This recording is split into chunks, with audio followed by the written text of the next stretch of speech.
Hi, I'm Edward Ojekunkufu, and you're watching the KSM Show. It doesn't get any better than this. Enjoy yourself. Thank you very much.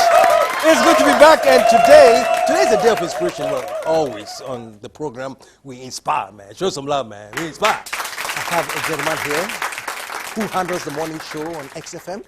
He's dynamic, he's inspirational, and his story is very engaging. Things that you can learn from. Put your hands together, y'all. Show some love for Kwaku David.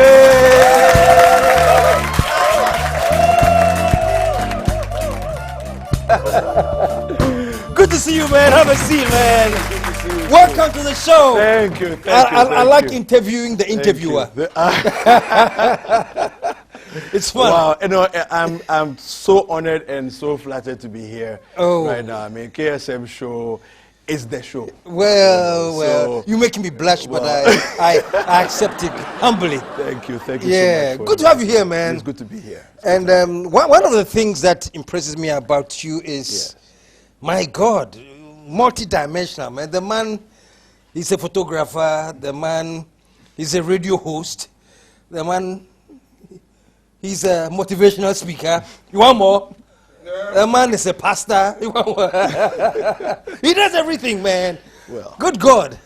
But you do everything, and I think if you don't know before, I'm telling you this, which I'm sure you know, that you have a gift of speaking, and I'm sure that's why you can easily do all of the things I'm talking about, because in all of them you need to be a very good speaker.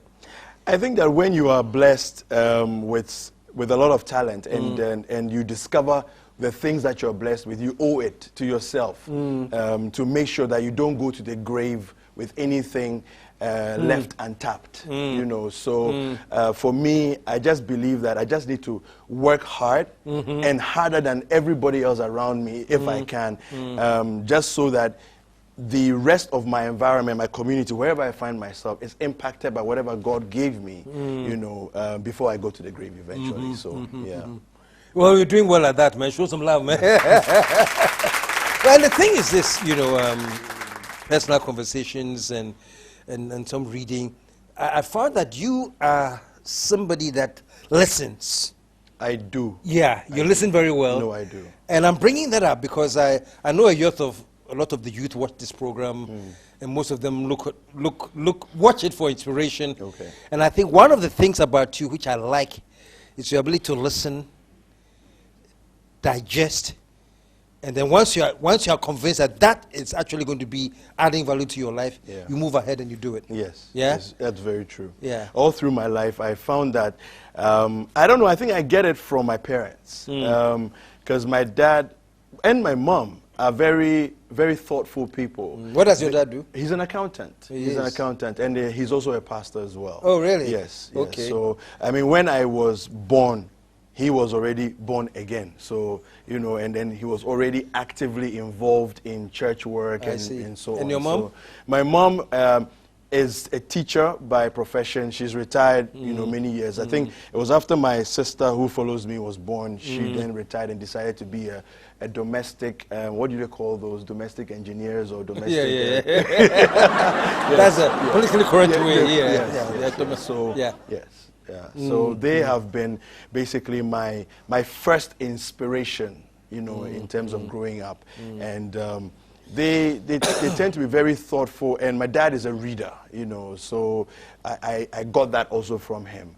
I don't like to read chunks of stuff. I like to read in little bits, but I read voraciously all over everything. I read everything and anything, you know. That's interesting.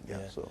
And one of the things that strike me is your story, because you're an excellent photographer. You do, if you will, upscale photography, and even the story about how you decided to get into photography is a whole. Yes. No, I found myself living in Tamale at the time. I was up in Tamale actually on missionary work assignment, you know, and there were a few changes that happened administratively within the setup with which I was, and I found myself out of a job at a point in time. And I said, well, you know what? At this stage of my life, I'm not looking for anyone to employ me, you know, anymore. So I have to do something for me. you know. I didn't know exactly what I was going to do. And at a crossroads, and a lot of struggling. But just as I've always done through my life, I decided to go and ask for advice. And in the advice, the suggestion to do photography came up. Because I was randomly taking pictures in church, you know. And when the lady at the Times asked me the question, what would you like to do? I said, well, it's easy. I mean, motivational speaking, mentoring, coaching, that's what I want to do. Then she says, you'll be excellent at that, but you need a lot of experience. You need a story to launch from, you know. So how are you going to get that story? That was her concern, you know. And I said, okay, fine, but I mean, look at me. I don't have any, how do I get that experience? And she said, well, start a business. That's the fastest way, she says, she knows how to get experience in a short space of time. If the business succeeds, your whole story will come from that. All your experience will come from that. You know, so I said, well, look at my dad, look at my mom. This is my background, this is my upbringing. We don't do business. My family do not do business. So how can I get into business? Then she says, well, let's start with something that's handy, something that you have at your fingertips. You already take pictures. I've been seeing you in church taking pictures. Why don't you convert that into a business? You know, so then I said, well, she was suggesting that, look, take the photography you're doing in church. Now go around town with a printer under your arm, taking pictures as a photo. I drove down the road after leaving her office, and then I saw a billboard.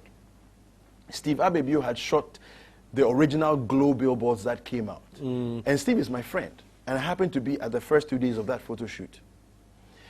So I see the billboard, and I'm like, but Steve's kind of photography is very nice.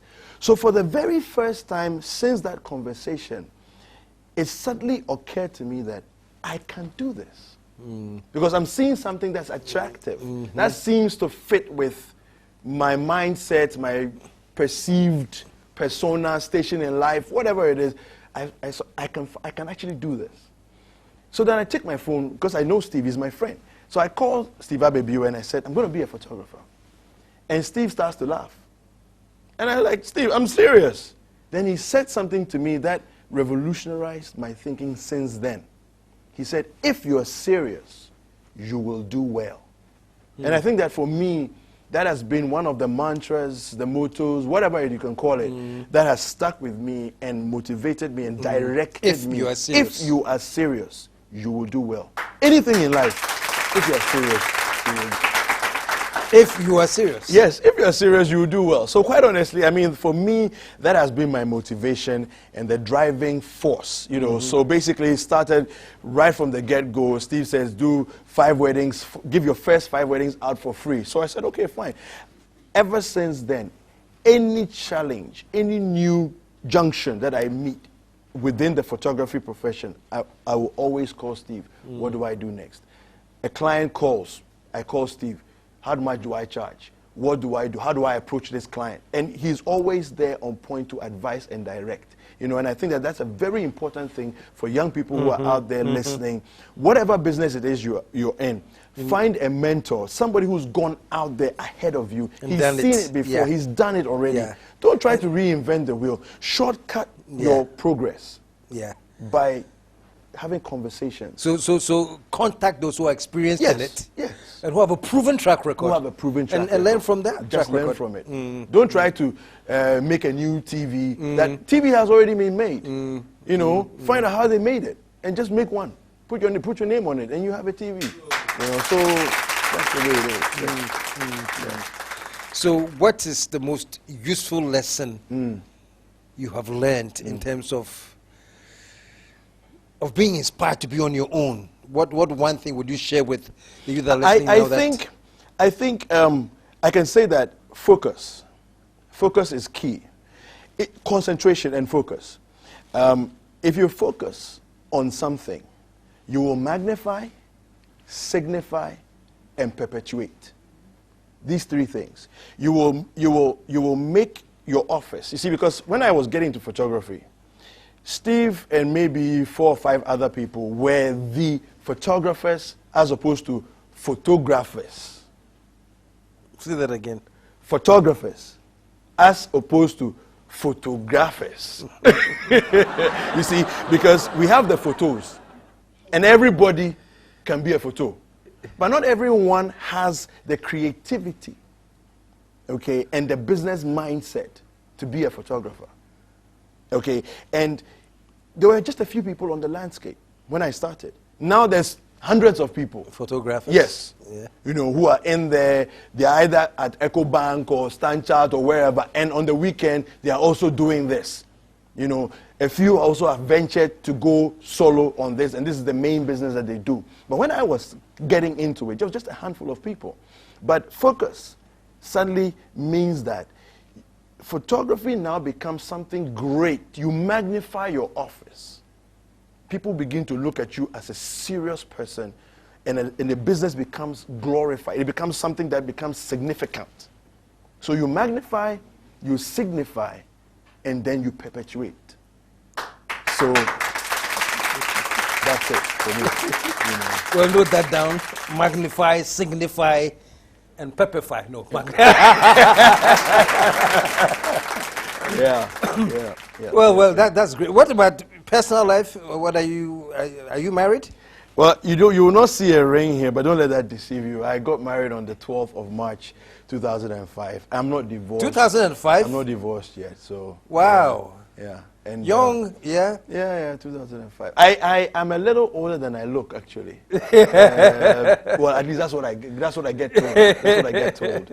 I have a daughter. You have a daughter? Yes, That's yes. beautiful. My wife and daughter don't live in Ghana, though. So. Oh, they don't live in Ghana? They don't live in Ghana. Oh. Yeah. So you married there, or you came here? I married here. You married here? Yeah. Then I shipped them out. Oh. Yeah. To go and born. To go and make life easier for all of us, if you can put it that way. That's actually a summarized. Yeah. You know, there's a lot of stories in there as well. Yeah. And when can we catch you on radio? You're doing the morning show? Yeah, the morning show, XFM, 6 a.m. to 10 a.m. every morning. Okay. Yeah. Okay, that's fantastic. I start talking. Well, I introduce the show at 6 a.m., but there's a lot of music because it's an entertainment station. So I play lots of music at the beginning. So from 8 o'clock going, I start to talk. Okay. Yeah, till 10. So till 10. Yeah. Show some love, man. Kwaku David. Nice coming out here to hang out with me. It's good. And being here. giving us those inspiring Thank you, things thank for you, the thank people to understand. Thank man. you so much. If you're serious, you will do well. You'll do well. You will do well. If you're serious, Yeah. you do well. Absolutely. If you don't do well, you're not serious. Thank you, man. Thank you very much. All right. Thank All you. right. I got it all mixed up now. I've got it all. Stick around, folks. There's more to come. We'll be right back.